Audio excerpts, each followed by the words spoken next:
Now, this report I'd love to share with you. It's one of my favorites. So I'm going to spend an entire video on it. I'm promising I'm going to keep it only around 10 minutes, which I'm going to really try hard to do because this report is amazing. It has 40 pages in it. On this website, Home Snoop Property Reports, you can download an example report for free. But if you look at the top of this page, you can see that you can sign up today to get your first report free. So not only get a sample report, but you also get your first report for free. Now, let me take you through the pricing. $29 for a report. However, you can buy a 5-report pack for $79. And the truth of the matter is that if you're looking for a home, you should probably only really get truly serious about 5 houses or less. And so $79 should be money well spent if you're looking for a home and you really only just want to get one of these reports for a home that you're going to bid at auction or you're really going to put in a strong offer for. So let's get into it. This is the first page of the Home Snoop Property Report. And you can see that on the front page, it's got the property address that we're looking at down here and some of the elements that are covered in the report. So let's go to page 2.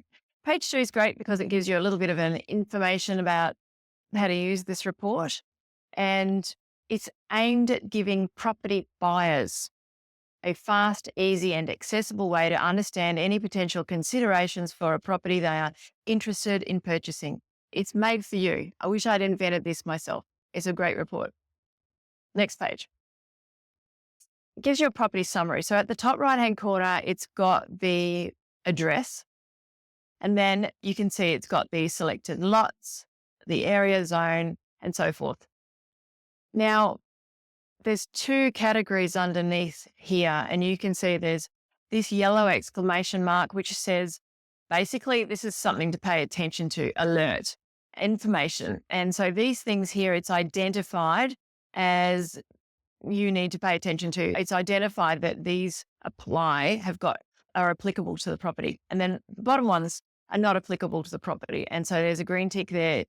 Like, for example, there is no easements on the property. So it's down here in the green tick. However, up here, there is road noise on the property. So let's have a look inside and see what we find out. Planning and development. This is the zoning. Now it shows here, I love this about this report. It's got the legend here so you can see instantly the different colors and what applies. And so you can see this property here is zoned character residential.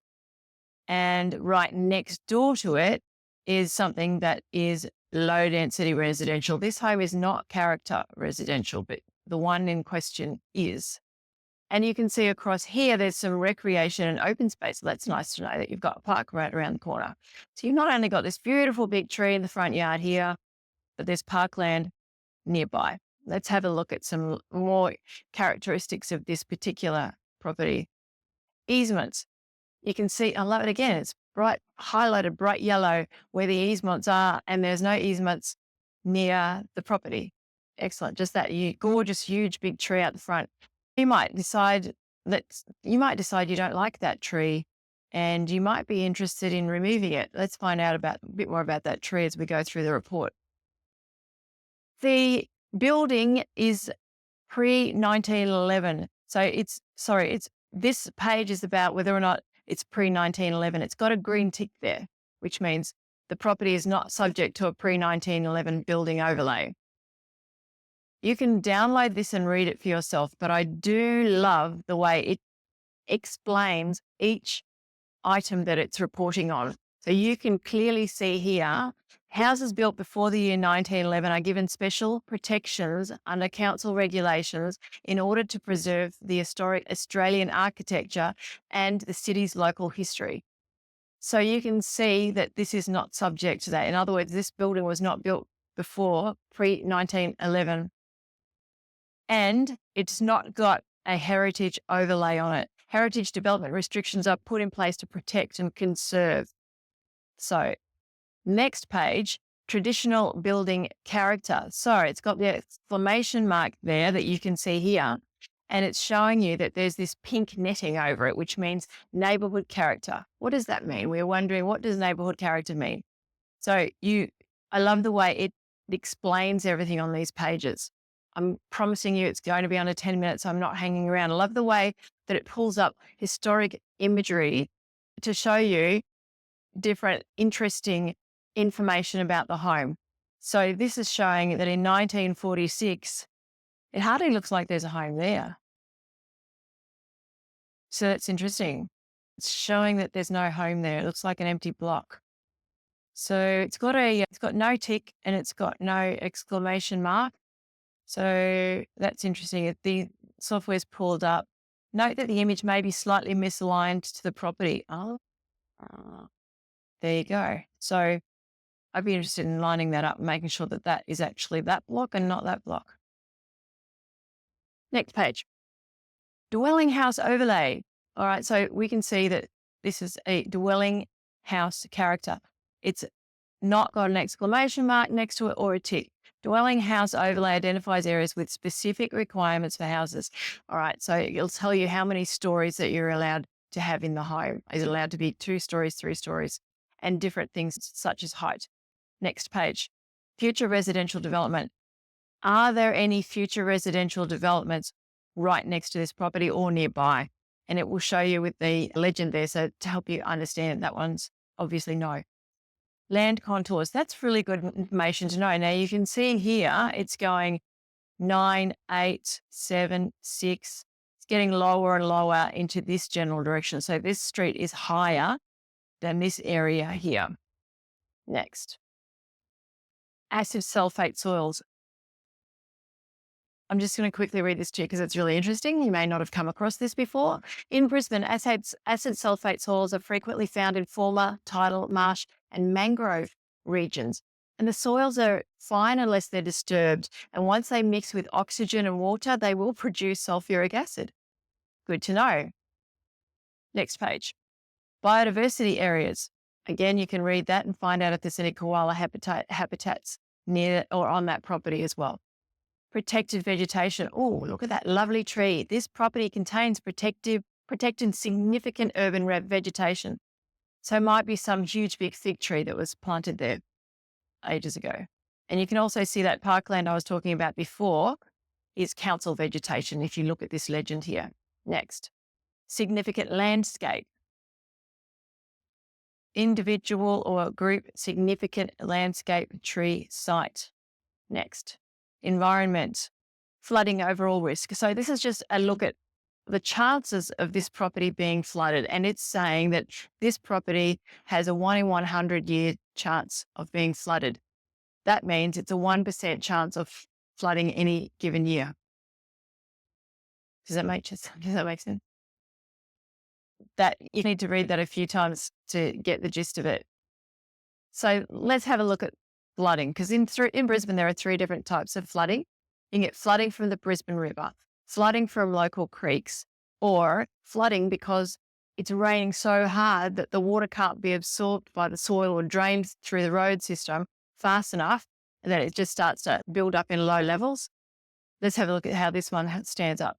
So this page here is showing you flooding from the Brisbane River and the planning area associated with the water that's flowing through.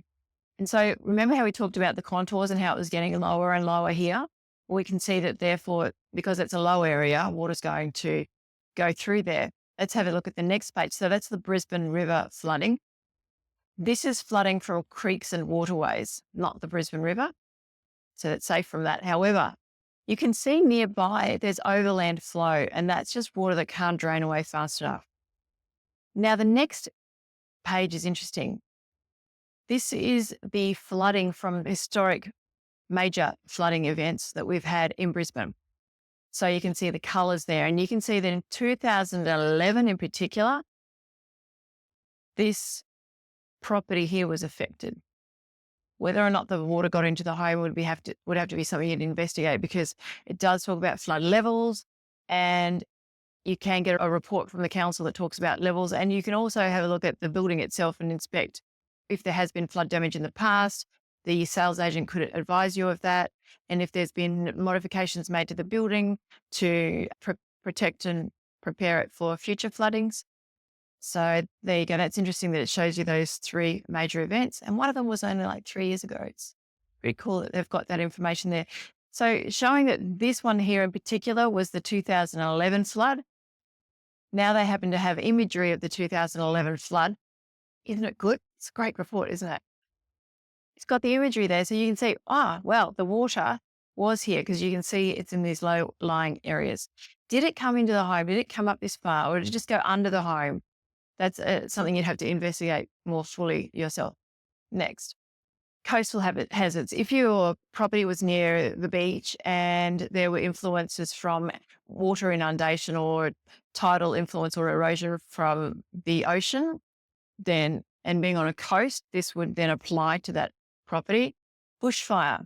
Now, this property is not in a bushfire zone, although if you are, it will limit developments that you may be able to make to that property, the type of building materials that you can use, and the placement of a shed or a granny flat or a swimming pool in different positions around the block of land as well. So you need to look into that. If you are in a bushfire zone, don't just assume that you're about to put something down there, because the bushfire overlay may limit your use of that property in the future. Next, utilities. So it's showing you here electricity. It's showing down here 2 brown dots. They're electricity poles. It says here.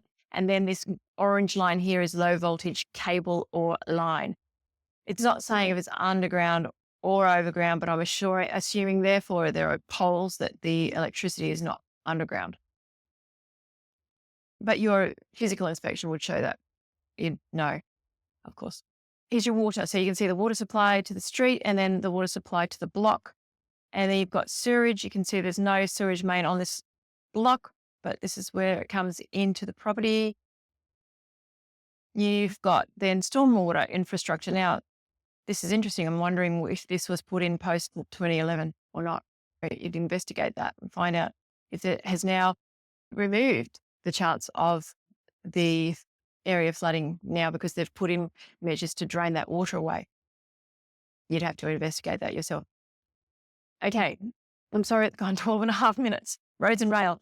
So we've got information here about road noise. So obviously the darker it is, the noisier it is because that's a busier street.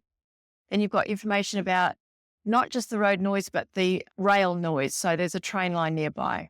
And then we've got air quality from traffic. And so it's saying that the air quality in this hot pink area, it's in air quality corridor B. So you'd want to investigate that. But if you were buying near there, you can see there's a lot of parkland there. Here, looks like that particular home is safe. Regulated parking. So you can see that this home is located in an area where there's regulated parking. You can't just park on the street, or your friends and visitors can't just come and park there for days. Lifestyle. Here we can see, I love this information. School catchments. Next page. Primary school. Sorry, I'm still thinking about schools. You've got cycle network. And so you can see the different colors is the different cycle networks. Riverwalk cycle says there's good service to this home from Bicycle Network. Then you've got council parks. What a good thing. You can see that this side over here, where your home is a lot greener than this side over here, where there's no park nearby some of these homes. Next is, I love this one. If you've got a dog, there's a dog park. How close is that? You can walk to the dog park. And if your dog gets bored with that dog park, there's a dog park up here. Love it. Okay, this is the last page in the report, and it's tracks and trails. If you like to walk before work, when you get home from work, or on the weekends, just to interact with nature without going too far, look at this. This property is perfect just for walking through here. And that concludes my assessment of the Homesnoop Property Reports. I hope you loved it as much as I do. I don't get paid anything by these guys. I just think it's a great tool for people looking to buy a property. And it really gives you so much information that I've already taught you. In this module, you'll learn how to find out this information yourself, but it's just done for you. It's not all the information that you need. Like, it doesn't have flight paths. It doesn't have mobile phone towers. There's other things it doesn't have, but it has a lot. Brilliant. I'll see you in the next video.